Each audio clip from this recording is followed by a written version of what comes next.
خلية نحل بس غير، خلية نحل تشيز برجر. هذا شكله من تحت وهذا شكله من فوق. بدال الشيرة نقدم مع كاتشب مخلل.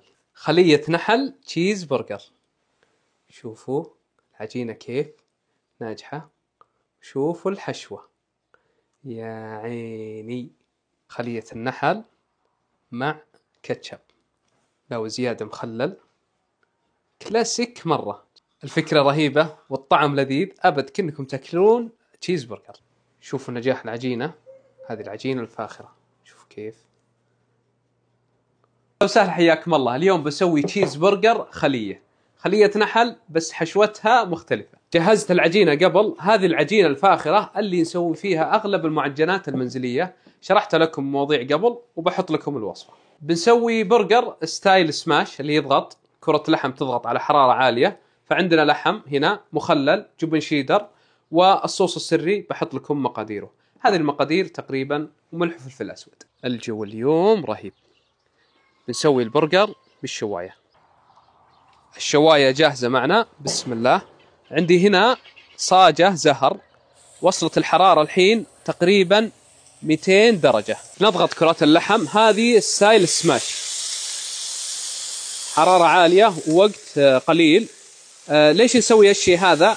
علشان تكون الكرملة، تفاعل ميلارد اللي هو اللون البني او الحكاكة، اللون اللي كذا يكون طعمه لذيذ.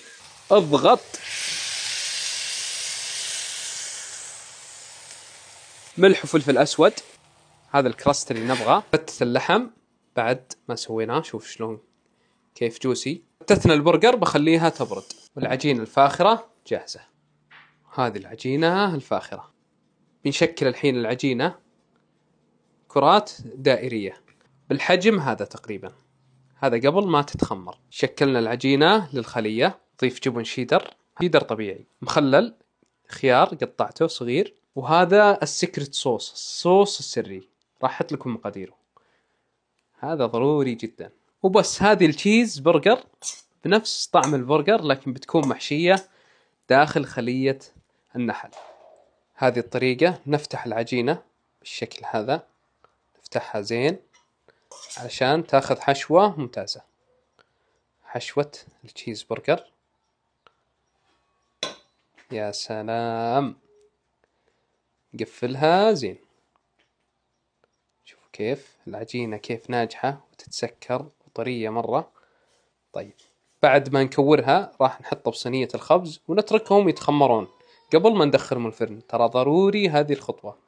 بنضيف على وجه خلية التشيز برجر حليب مبخر بيعطيها لون ممتاز أثناء الخبز. نضيف سمسم، نخبزها بالفرن على أعلى حرارة من تحت بعدين من فوق.